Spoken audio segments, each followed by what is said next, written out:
தலைவர் 234 தொகுதியில் நின்னாலும் அவர் ஜெயிச்சிருவார். அதில் எந்தவித மாற்று கருத்தும் இல்லை. ஆனால் அரசியல் சட்டத்தின்படி 3 தொகுதி இல்லை 4 தொகுதியில தான் ஒருத்தவங்க நிற்க முடியும். உங்களை நம்பி, மக்களை நம்பி ஒரு உச்சத்தை விட்டுட்டு நம்ம தலைவர் அவர்கள் வருகிறார். அவருக்கு நாம் செய்ய வேண்டிய கைமாறு நாம் உழைக்க வேண்டும். இன்னும் இருப்பது 2 மாதங்கள் தான். அந்த 2 மாதம் நாம் கடுமையாக உழைக்க வேண்டும் என்று உங்களை நான் கேட்டுக்கொள்கிறேன். ஏனென்று சொன்னால் நமக்கு முகமே தலைவர் தளபதி தான். நாங்கள் சரி, நீ யார் போனாலும் சரி, அது தலைவருக்கோசம் எல்லாமே வரும்.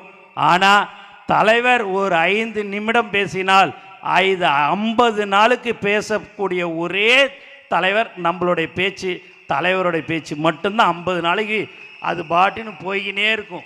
ஆதவ் சார் சொன்னது மேலே 5 கோடி மக்கள் பார்க்குறார்கள், எப்போ பேசுவார் என்று காத்து கொண்டிருக்கிறார்கள் என்று சொன்னால் அந்த அளவுக்கு மக்கள் நம்பிக்கை வைத்திருக்கிறார்கள். அந்த நம்பிக்கைக்கு நாம் ஒழுங்காக அவர்களிடம் சென்று நம்மளுடைய கொள்கைகள் என்ன, தலைவர் வருகிறார், நம்மளுடைய தேர்தலில் அவர் நிற்க இருக்கிறார்.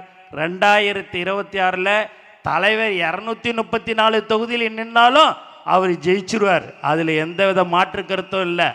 ஆனால் அரசியல் சட்டத்தின்படி 3 தொகுதி இல்லை 4 தொகுதியில தான் ஒருத்தவங்க நிற்க முடியும். அதனால் தலைவர் ஜெயிச்சிருவார். ஆனால் தலைவர் காட்டுற எல்லாரும் ஜெயிச்சாதான் நம்ம தலைவர் முதலமைச்சராக ஆக முடியும். அதை நீங்கள் மனதில் வைத்து கொள்ள வேண்டும். திரும்ப திரும்ப நான் சொல்கிறேன். ஏனென்று சொன்னால் தலைவர் அவர்கள் யாரை வேட்பாளராக காட்டுகிறாரோ, அவர்களை கை காட்டுகிறார்களோ, அவர்களை வெற்றி பெற செய்ய வேண்டியதுதான் நம்மளுடைய கடமையாக இருக்க வேண்டும்.